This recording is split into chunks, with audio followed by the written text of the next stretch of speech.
आनंद मठ। आनंद मठ और ऋषियों की अनमोल धरोहर को संजोएं।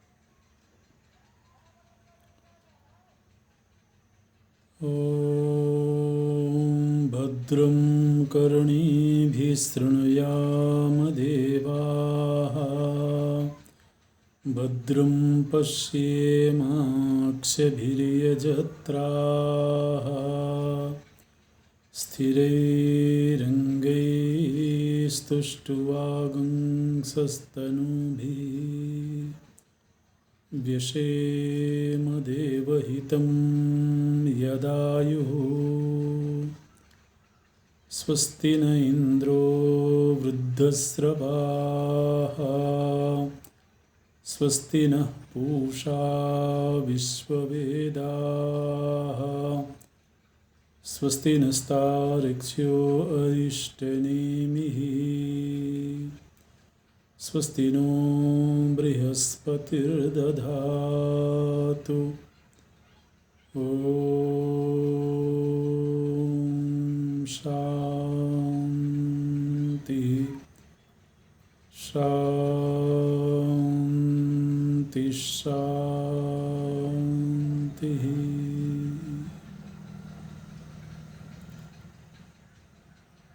सच्चिदानन्दरूपाय विश्वोत्पत्त्यादिहेतवे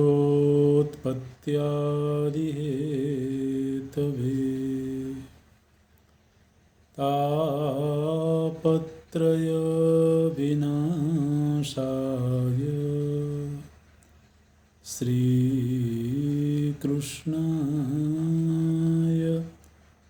वयं नमः। श्रीकृष्णाय वयं नमः। नारायणं नमस्कृत्य नरं चैव नरोत्तमं, देवीं सरस्वतीं व्यासं ततो जयमुदीरयेत्। ततो जयमुदीरयेत्।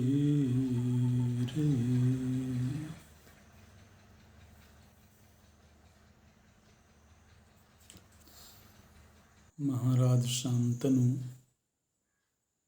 और गंगा जी के मिलन का प्रसंग हम लोग देख रहे थे।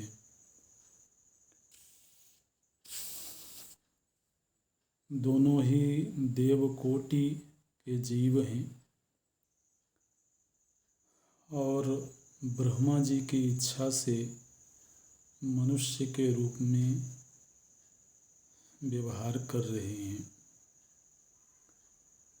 महाराज शांतनु भी देवलोक में जा चुके थे और गंगा तो देव नदी ही हैं, देवापगा बोलते हैं। तो यह एक दैवी लीला हो रही है, ऐसा समझना चाहिए। गंगा जी के द्वारा 8 संतानों को जन्म दिया गया है। जिनमें से 7 को तो उन्होंने जल में प्रवाहित कर दिया। 8वीं जो संतान थी उसको महाराज शांतनु के द्वारा रोक लिया गया। मैंने उस शर्त को महाराज शांतनु ने खंडित कर दिया। इसलिए फिर गंगा जी के जाने का वक्त भी हो गया था और पूर्व योजना के अनुसार 8वीं संतान को महाराज शांतनु को सौंपना था।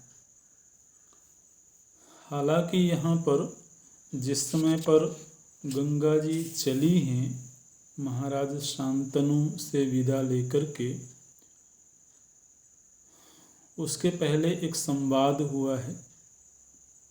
जब गंगा जी ने इस रहस्य का उद्घाटन किया कि मैं कोई साधारण स्त्री नहीं हूँ, मैं जाह्नवी हूँ, गंगा हूँ, और ये जिन संतानों को जन्म के तुरंत बाद ही मार दिया गया वो कोई मनुष्य नहीं है, कोई साधारण जीव नहीं है, वो देवता हैं, वो वसु हैं। और पूर्व योजना के अंतर्गत ही चूँकि उनको एक एक वर्ष वशिष्ठ जी के द्वारा प्रत्येक वसु को एक एक वर्ष मनुष्य के रूप में रहने का शाप दिया गया था, तो इसलिए गर्भकाल में ही उनका पूरा वक्त व्यतीत हो गया है। इसलिए अब उनको मृत्यु दी गई है। तो इसमें आपको दुखी नहीं होना चाहिए। लेकिन यह जो 8वीं संतान है इसको मृत्यु प्राप्त नहीं होगी, ये आपके पास में ही रहेगी। तो जब ऐसा गंगा जी ने सुनाया तो फिर महाराज शांतनु ने गंगा जी से प्रश्न किया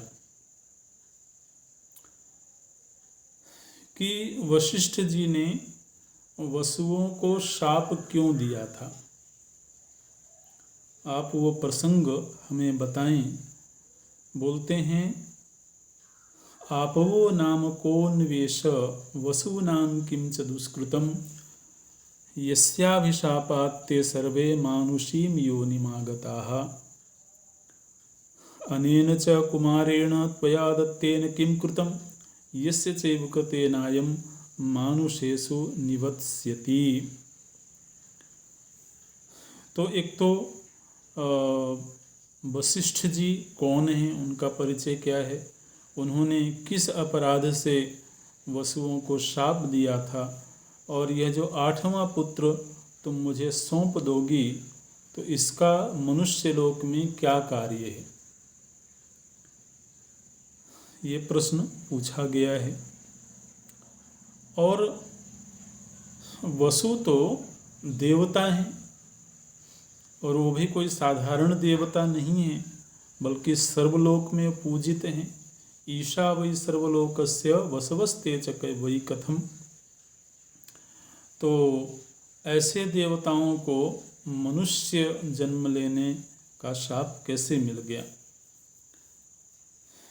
तो गंगा जी वो प्रसंग सुनाती हैं, बोलती हैं यम लेभे वरुणः पुत्रम पुरा भरत सप्तम वशिष्ठ नामा समुनिः ख्यात आपव इत्युत। वशिष्ठ जी का एक नाम है आपव मुनि, आपव मुनि, और ये वरुण जी के पुत्र हैं। वरुण जो देवता हैं तो उनके पुत्र हैं वशिष्ठ जी। हालांकि कहीं कहीं पर ब्रह्मा जी के मानस पुत्रों के रूप में भी वशिष्ठ जी का नाम आता है। तो यहाँ बोलती हैं वरुणः पुत्रम पुरा लेभे। अच्छा, तो ये जो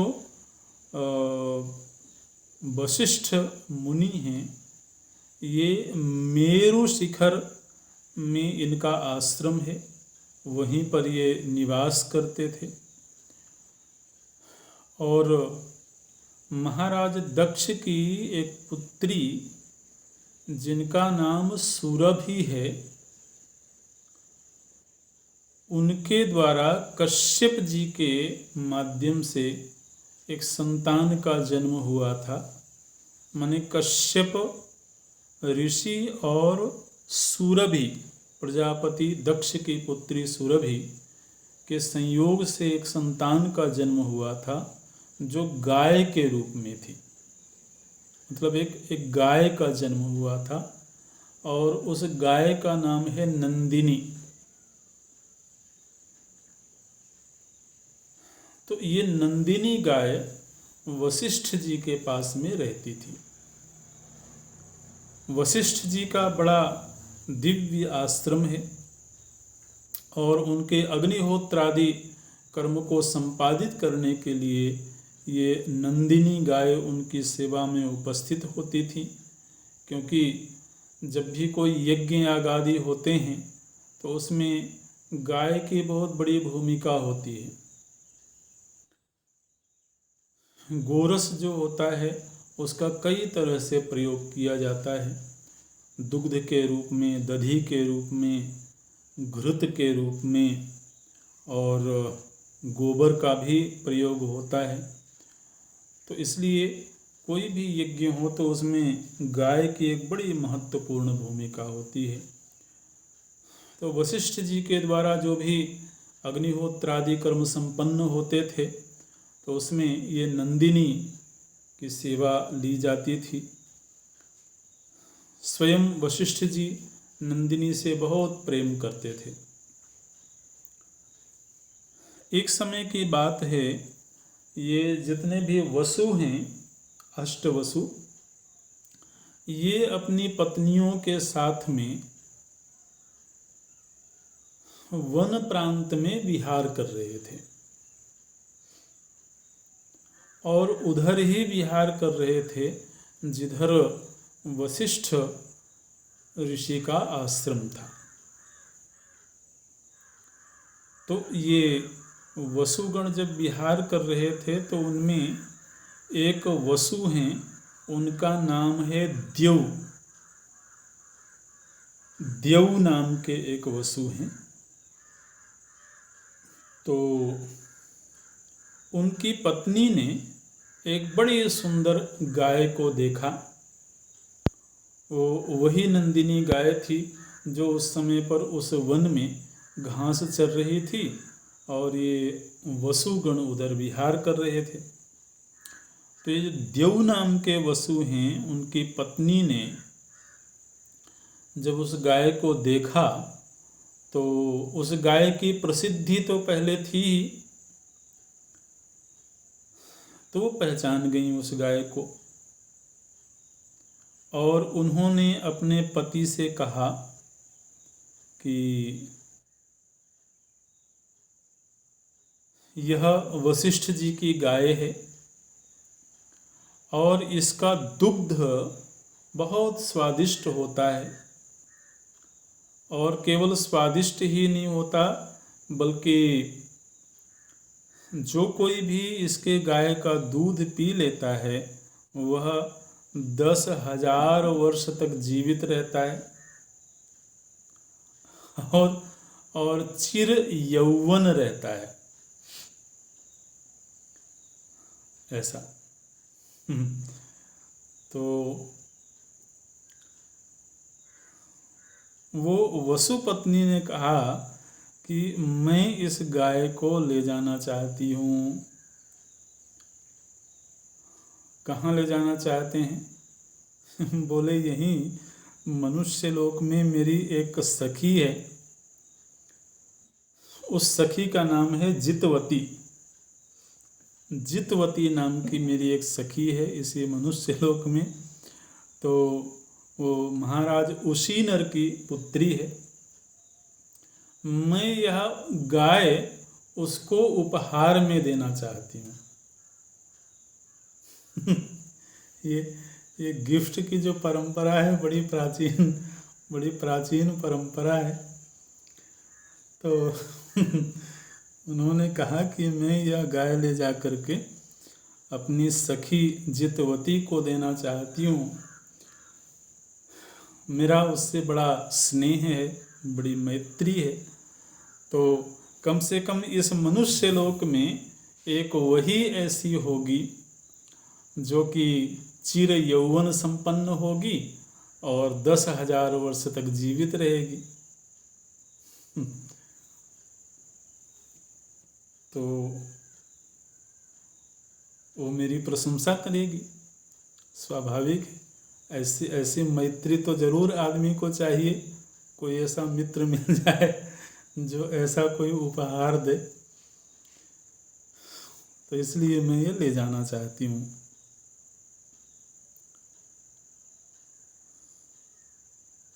उनके पति ने इस प्रस्ताव को स्वीकार कर लिया और उन्होंने इस बात का बिल्कुल भी विचार नहीं किया कि ये वशिष्ठ जी की गाय है, उनके अग्निहोत्र को संपादित करती है। तो वशिष्ठ जी यदि क्रोधित हो गए तो फिर क्या कुछ होगा हमारा, इसका कुछ भी उन्होंने विचार नहीं किया। उनके कोप का उन्होंने कोई विचार नहीं किया और वो उस गाय को एक तरह से अपहरण करके ले गए।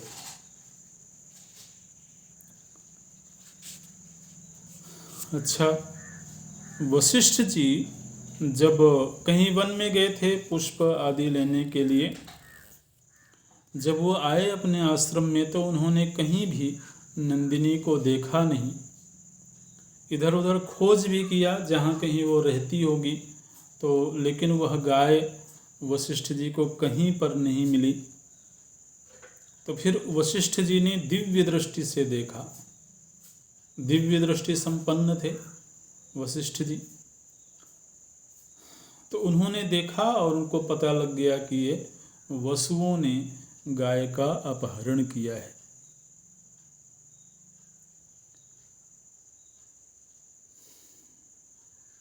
वशिष्ठ जी को क्रोध आया और क्रोध में आकर के उन्होंने सभी वसुओं को, देखिए वैसे तो देव नाम के जो वसु थे उनकी पत्नी ने ये प्रस्ताव रखा था और वही मुख्य रूप से लेकर के गए थे, लेकिन अन्य वसुओं ने इस कार्य में उनका सहयोग किया होगा, या कि सहयोग नहीं भी किया हो तो कम से कम ऐसा करने से मना नहीं किया।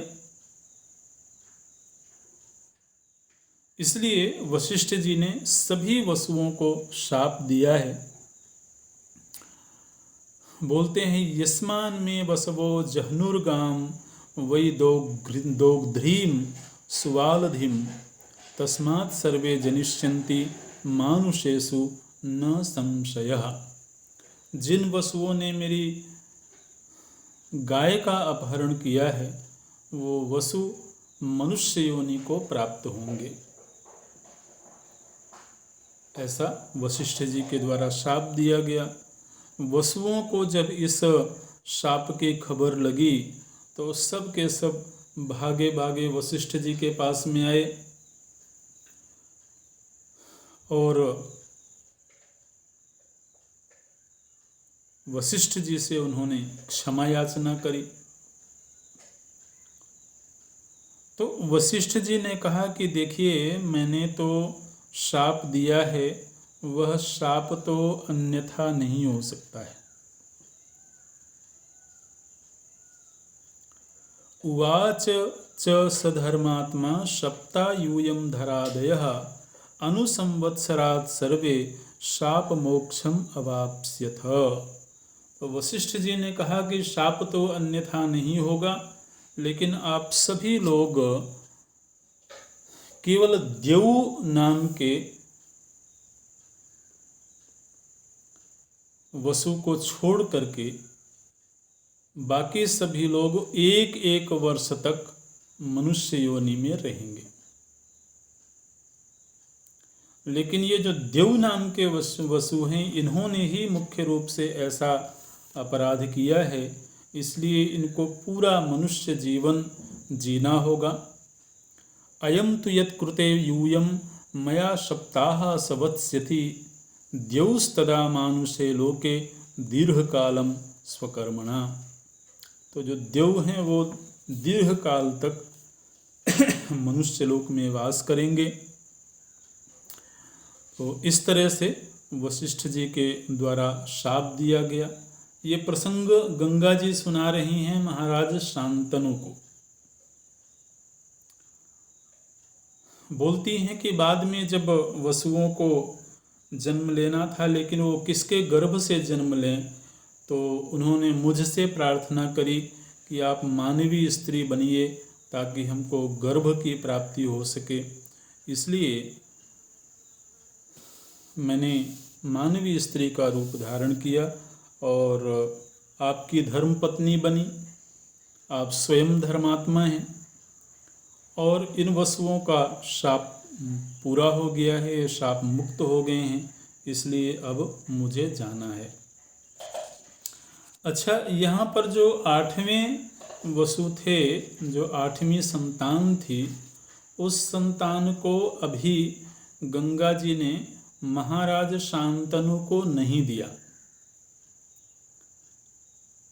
कल हमने बोला था कि दे दिया था उन्होंने, लेकिन उसमें सुधार कर लेंगे कि अभी गंगा जी ने नहीं दिया है। उन्होंने कहा कि ये बालक अभी मेरे पास ही रहेगा, जब यह युवावस्था को प्राप्त हो जाएगा तब मैं इसे आपको सौंप दूंगी। इस तरह से अयम कुमारः पुत्रस्ते विवृद्धा पुनरेष्यति अहम चते भविष्यामि आहनवानोपगता नृप। तो गंगा जी ने कहा कि एक तो युवावस्था प्राप्त होने पर मैं यह बालक आपको सौंप दूंगी, और दूसरे जब भी कभी मेरी आपको आवश्यकता महसूस हो तो आप मुझे केवल पुकारिएगा तो मैं आपकी सेवा में उपस्थित हो जाऊंगी। ये भी गंगा जी ने महाराज शांतनु को वचन दिया और फिर उस शिशु को साथ में लेकर के गंगा जी वहाँ से चली गई, अंतर्धान हो गई। इधर महाराज शांतनु अपने नगर को वापस आ गए और फिर वो अपना राज कार्य करने लगे। महाराज शांतनु का जो आचरण है, उनका जो राज कार्य है, उसका भी यहाँ पर बहुत वर्णन किया गया है और उनका राज्य भी लगभग राम राज्य जैसा था। पूरी तरह से धर्म सम्मत उनका शासन था और चारों वर्ण अपने अपने धर्म के अनुसार आचरण करते थे। उनका प्रभाव इतना था कि अन्य जो छोटे छोटे राज्यों के राजा थे, उन सभी ने उनकी अधीनता स्वीकार कर लिया था और उनके उस प्रताप की वजह से उनको सभी राजाओं ने मिलकर के राजराजेश्वर पद पर अभिषिक्त किया था। हस्तिनापुर के राजा थे और हस्तिनापुर में उन्हीं के वंश के राजा होते रहे हैं, लेकिन अन्य देशों के राजाओं ने भी उनको अपना सिरमौर स्वीकार किया था और राजराजेश्वर की उपाधि महाराज शांतनु को दी गई थी। वर्तमानम ही धर्मेषु सर्वधर्मभृतां वरम तम महीपा महीपालम राजराज्येभ्यसेचयन्। उनके राज्य में कोई भी व्यक्ति दुखी नहीं होता था, किसी की अकाल मृत्यु नहीं होती थी, धरती पूरी तरह से धन धान्य से समृद्ध थी। तो लेकिन उन्होंने गंगा जी के जाने के बाद कोई विवाह नहीं किया था, एकाकी जीवन जीते थे। करीब 30 वर्ष तक तो वो 36 वर्ष तक तो वो केवल वन में ही रहे, तपश्चर्या करते रहे। और फिर उनका शासन सुचारू रूप से संचालित हो रहा था। एक दिन वो ऐसे ही वन में पर्यटन के लिए गए हुए थे और गंगा जी के किनारे वो टहल रहे थे अकेले ही। तो उन्होंने देखा कि गंगा जी की धारा बहुत पतली हो गई है।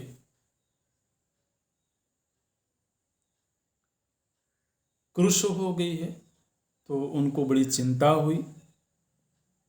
ताम दृष्ट्वा चिंतयामास शांतनु पुरुषर्षभ सिंध्यते किम तुयम नाद्य सरितश्रेष्ठा यथा पुरा।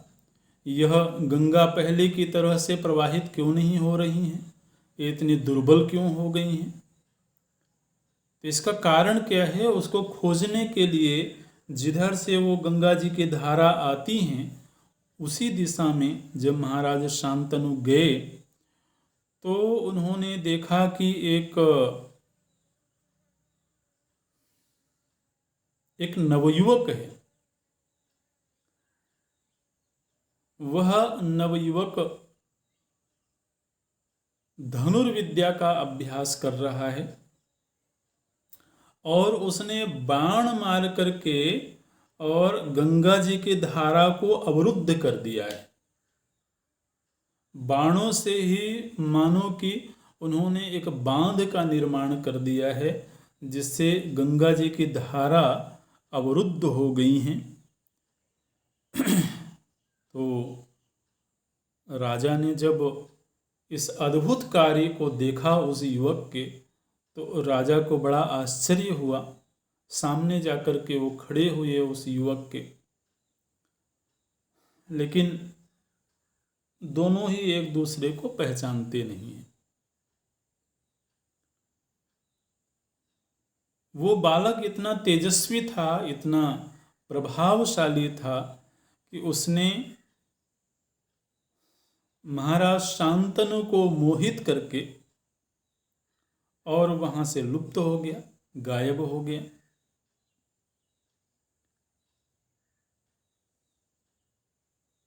तब महाराज शांतनु को कुछ याद आया कि हो ना हो ये मेरा ही पुत्र हो। तो महाराज शांतनु ने गंगा का आवाहन किया है और गंगा जी से बोला महाराज शांतनु ने कि मैं अपने पुत्र को देखना चाहता हूँ। गंगा जी वहाँ तुरंत ही प्रकट हुई हैं और साथ में वो युवक भी उनके साथ में है। उस युवक को लेकर के गंगा जी वहाँ प्रकट हुई और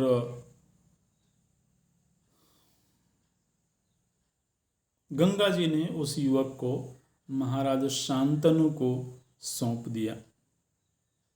गंगा जी ने कहा, यम पुत्रम अष्टमम राजन त्वं पुरा मय्य विन्दथाः सचायं पुरुष व्याघ्र सर्वास्त्र विद अनुत्तमम।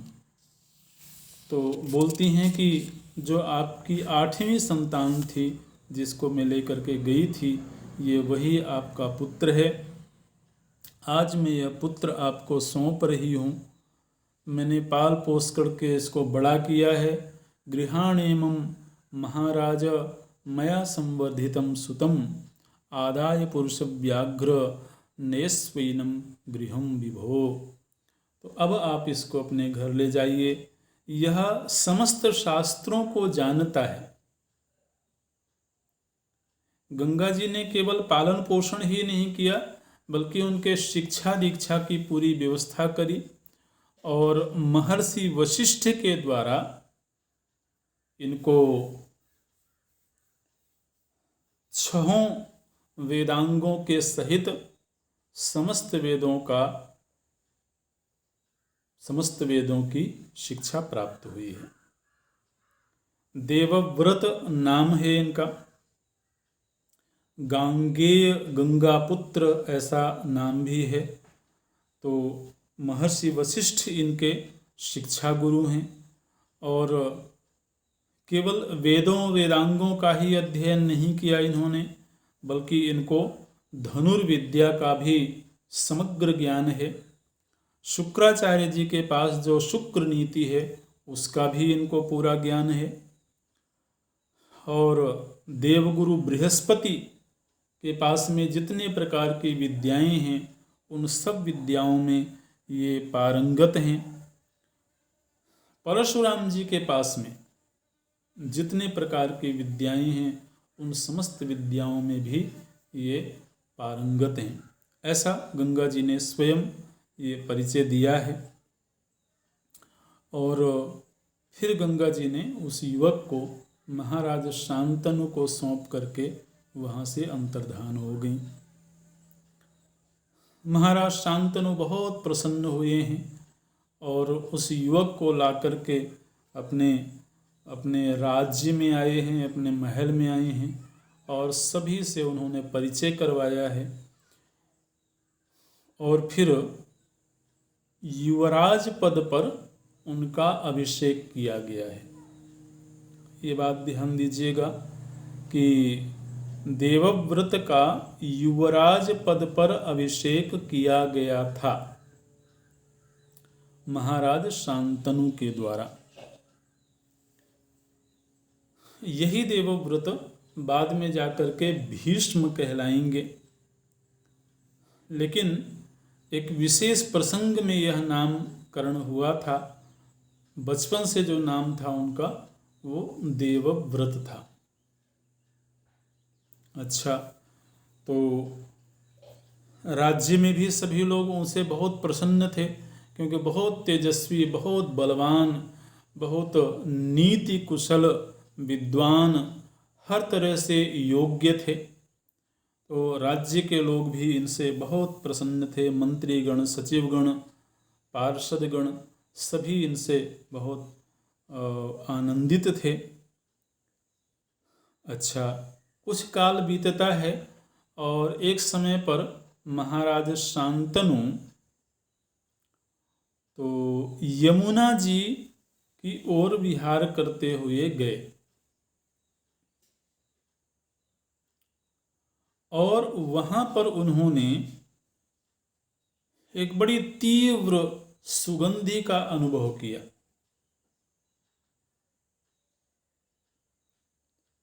और जिधर से वो सुगंधी आ रही थी, जब उधर की ओर चलते हुए गए तो उन्होंने एक स्त्री को देखा है, एक बहुत सुंदर स्त्री को देखा है उन्होंने। और उन्होंने जाकर के उससे पूछा कि तुम कौन हो। उस युवती ने कहा कि मैं निषाद की कन्या हूँ। मेरे पिता ने मुझे यहाँ पर नाव चलाने का कार्य दिया हुआ है। मेरे पिता स्वयं यह कार्य करते हैं और मैं उनके इस कार्य में उनका सहयोग करती हूँ। तो मैं निषाद की कन्या हूँ।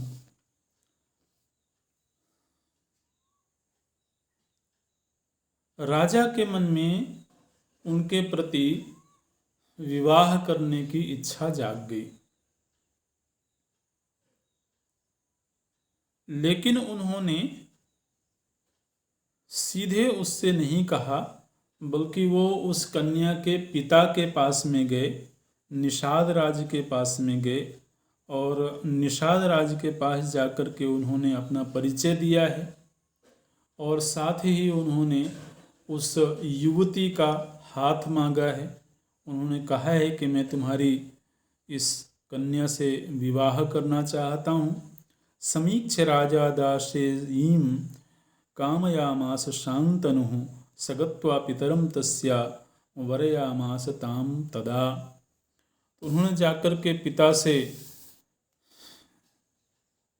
उस कन्या को मांगा है, उस कन्या की याचना करी है।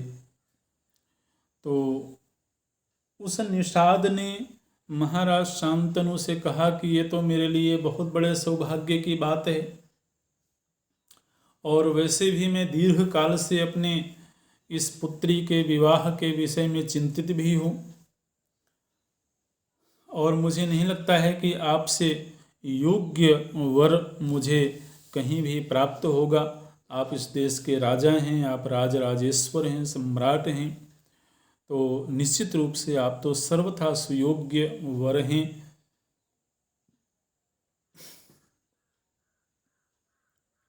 लेकिन मैं एक शर्त के साथ में यह कन्या आपको देना चाहता हूं।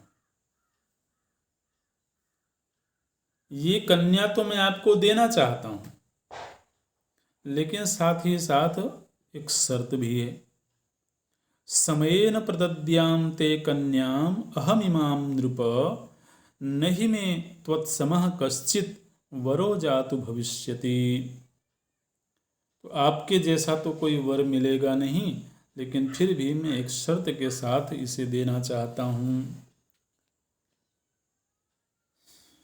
महाराज शांतनु ने कहा कि तुम बताओ शर्त क्या है। लेकिन मैं तुम्हारी उस शर्त को पूरा करूंगा या नहीं करूंगा, ये वचन मैं अभी नहीं दूंगा। अगर तो तुम्हारी शर्त ऐसी होगी जिसको पूरा किया जा सके धर्मसम्मत तरीके से, तब तो मैं पूरा करूंगा, अन्यथा मैं पूरा नहीं करूंगा। अच्छा, तो उस निषाद ने कहा है कि अस्याम जायेत यह पुत्र स राजा पृथ्वीपते त्वदूर्ध्वम अभिषेक्तव्यो नान्यः कश्चन पार्थिव। उस निषाद ने कहा कि राजन, मेरी शर्त ये है कि आपके बाद मेरी इस कन्या के गर्भ से उत्पन्न हुआ पुत्र राजा बने।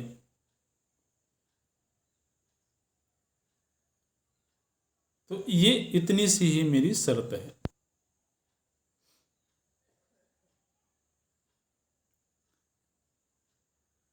महाराज शांतनु ने शर्त को सुना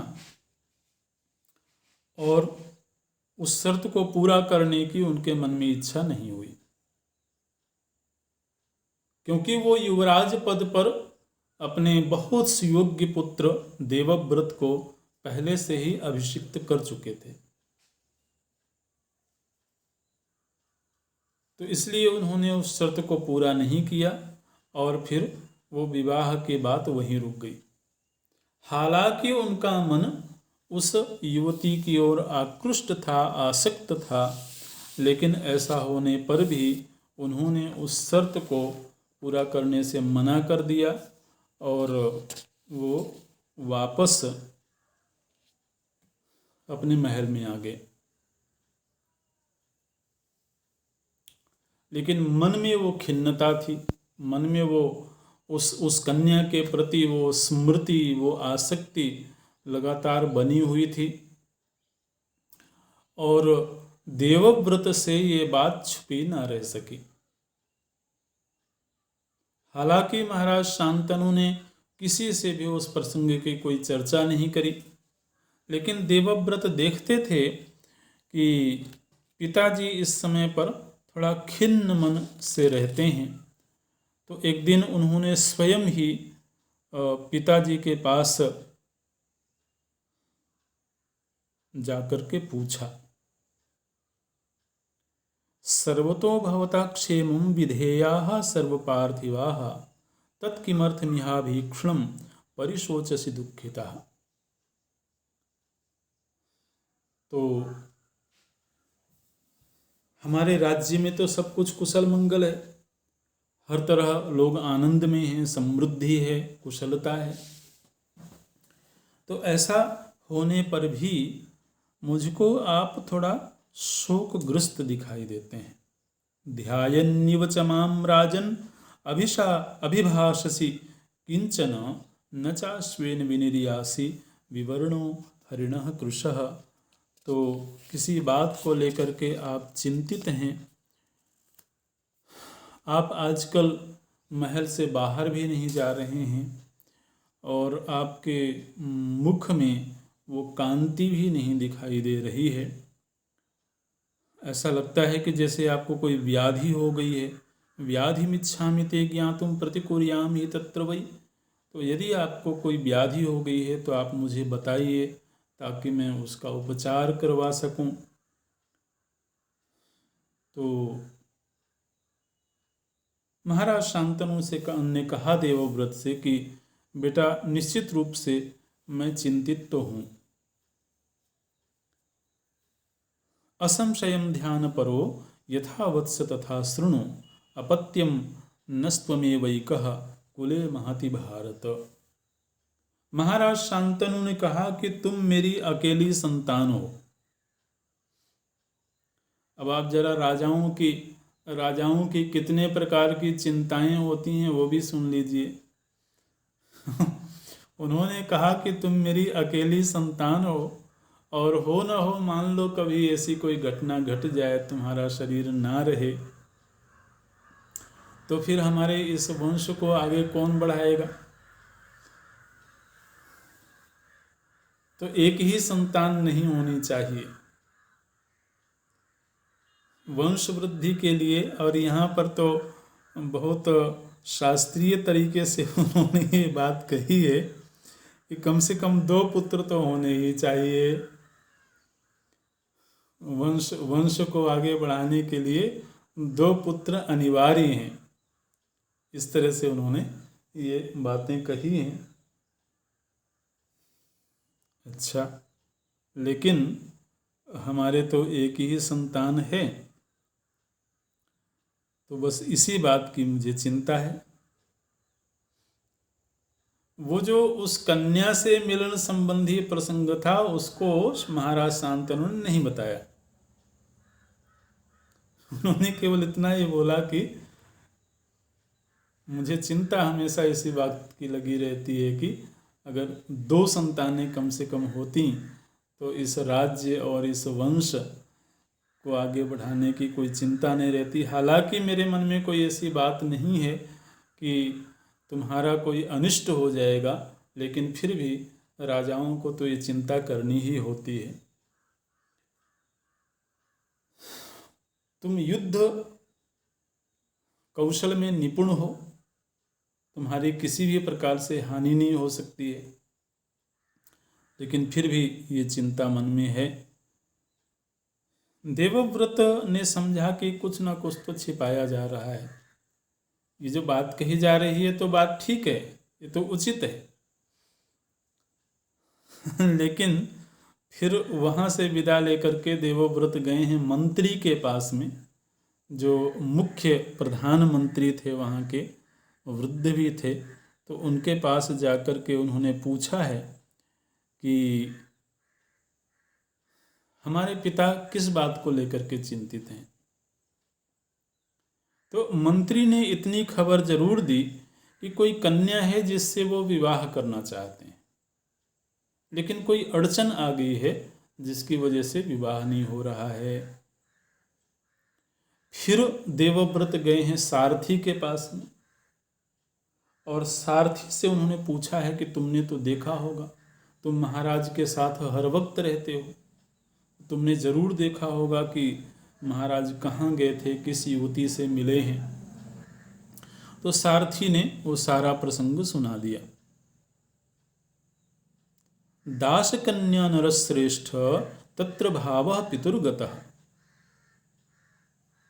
वृतः स नरदेवेन तदा वचनमब्रवीत् योस्यां पुमान् भवेद् गर्भः स राजा त्वदनन्तरं न कामयत तम दातुम पिता तब वरम तदा। तो उस सूत ने, उस सारथी ने वो प्रसंग सुना दिया कि एक धीवर कन्या है जिससे विवाह करना चाहते थे, लेकिन उसके पिता ने यह शर्त रख दिया कि मेरी पुत्री की संतान ही राजा बनेगी। तो आपके पिता इस शर्त को पूरी नहीं करना चाहते हैं, इसलिए वह विवाह कार्य रुक गया। देवव्रत उस सारथी को लेकर के सीधे उस निषाद राज के पास गए हैं और निषाद राज के पास जाकर के उन्होंने इस प्रसंग के विषय में चर्चा करी है। निषाद ने बड़ा सत्कार किया है देवव्रत का, क्योंकि देवव्रत का यश भी चारों तरफ फैल चुका था। तो उस निषाद ने भी बड़ा सत्कार किया उनका। और फिर देवव्रत ने पूछा कि हमारे पिता तुम्हारी कन्या से विवाह करना चाहते हैं, तो तुम क्यों नहीं कर रहे हो? उस निषाद ने कहा कि राज्य शुल्का प्रदातव्या कन्येयं याचतां वर अपत्यम यद भवेत् तस्याः स राजास्तु पितुः परम। मैंने तो केवल एक शर्त रखी थी, और वो शर्त अगर महाराज पूरी कर देते तो मुझे तो कन्या को देने में कोई आपत्ति नहीं, मैं तो चाहता ही हूं।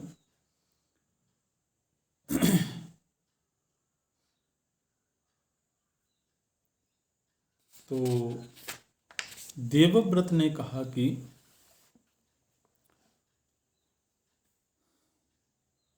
यदि ऐसी बात है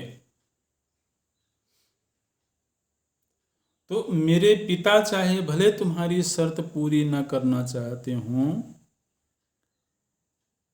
लेकिन मैं तुम्हारी शर्त पूरी करूंगा। एवमेतत् करिष्यामि यथा त्वमनुभाषसे योस्यां जनिष्यते पुत्रः सनो राजा भविष्यति। उन्होंने कहा कि मैं एक व्रत कर रहा हूं, इसी समय पर मैं एक व्रत कर रहा हूं। देखिए, अभी महाराज शांतनु वहाँ उपस्थित नहीं है, और देवव्रत जो हैं वो वहाँ पर अनेक लोग उपस्थित हैं, दैवी सत्ताएं भी उपस्थित हैं वहाँ पर, और गणमान्य लोगों की उपस्थिति में देवव्रत ने उस धीवर को ये वचन दिया है कि तुम्हारी इस पुत्री सत्यवती के गर्भ से जो पुत्र उत्पन्न होगा वही हमारा राजा बनेगा। और ये मैं आपको वचन दे रहा हूं, और आज तक मैंने कभी झूठ नहीं बोला है, इसलिए तुम इसको अन्यथा रूप में मत लेना। यही सत्य है और ऐसा ही होगा।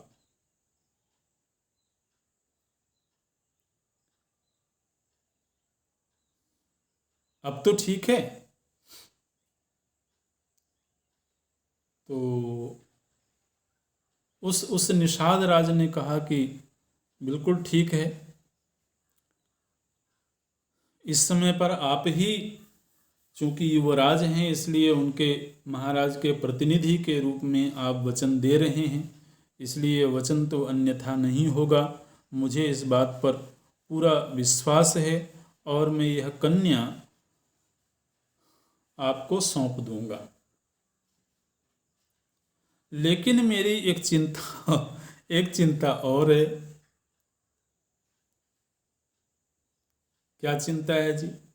बोले इदम तु वचनम सौम्य कार्यम चैव निबोध में कौमारिकाणाम शीलेन वक्ष्याम्यहमरिंदम।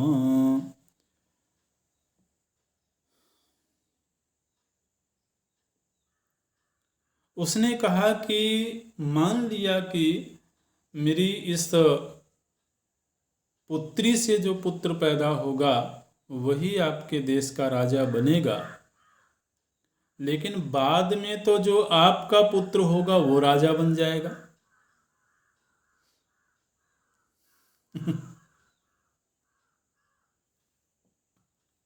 ये भी बड़ी चिंता है जी। नान्यथा तन्महाबाहो संशयोऽत्र न कश्चन तवापत्यम भवेत् तत्तु तत्र न संशयो महान। मुझे इस बात की बड़ी आशंका, बड़ी चिंता हो रही है कि मेरी इस पुत्री के पुत्र के बाद में आपका जो पुत्र होगा वह राजा बनेगा, निश्चित रूप से ऐसी मुझे चिंता हो रही है। तब फिर देवव्रत के द्वारा ये वचन दिया गया है, और इसी को भीष्म प्रतिज्ञा बोलते हैं। भीष्म शब्द का अर्थ होता है अटल, जो कभी भी खंडित ना हो। तो उन्होंने यह प्रतिज्ञा करी है, अद्य प्रभृति में दास ब्रह्मचर्यम भविष्यति। हे निषादराज, मैं सभी देवताओं की उपस्थिति में तुम्हें ये वचन दे रहा हूँ कि मैं अखंड ब्रह्मचर्य को धारण करूँगा। अपुत्रस्यापि मे लोका भविष्यन्त्यक्षया दिवि। और मेरे पास में देवताओं का इतना अनुग्रह है कि बिना पुत्र को प्राप्त किए भी मैं देवलोकों को प्राप्त करूँगा। इसलिए मैं आजीवन अखंड ब्रह्मचर्य को धारण करूँगा। और दूसरे, मैं स्वयं कभी भी राजा नहीं बनूँगा। नहि जन्म प्रभृत्युक्तम मम किंचिदिहानृतम यावत् प्राणा ध्रियन्ते वै मम देहं समाश्रिताः तावन्न जैनयिष्यामि पित्रे कन्यां प्रयच्छ मे परित्यजाम्यहं राज्यं मैथुनं चापि सर्वशः ऊर्ध्वरेता भविष्यामि दास सत्यं ब्रवीमि ते।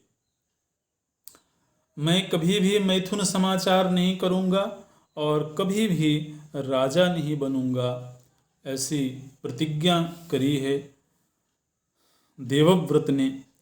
उनकी इस प्रतिज्ञा को सुन करके देवलोक से उनके ऊपर पुष्प वर्षा हुई है और देवताओं ने ये घोषणा करी है कि ऐसी कठिन प्रतिज्ञा करने वाला भीष्म है। तो देवताओं के द्वारा यह नामकरण किया गया कि जिसने ऐसी अद्भुत प्रतिज्ञा करी है केवल अपने पिता की प्रसन्नता के लिए, अपने पिता के सुख के लिए। दिग्दिगंत में यह चर्चा फैल गई और फिर उस धीवर ने वह कन्या भीष्म जी को ही वापस मतलब उनको साथ में भेज दिया। तो देवव्रत थे, फिर उनका एक नाम हो गया भीष्म। लेकिन अभी पितामह नहीं बने हैं, पितामह आगे चल के बनेंगे। तो अभी भीष्म कहलाए हैं। और जब उस कन्या को लेकर के महाराज शांतनु के पास गए हैं, महाराज शांतनु को सारी सूचनाएं दी गई हैं और महाराज शांतनु ने इस प्रसंग को सुन करके प्रसन्नता व्यक्त करी है।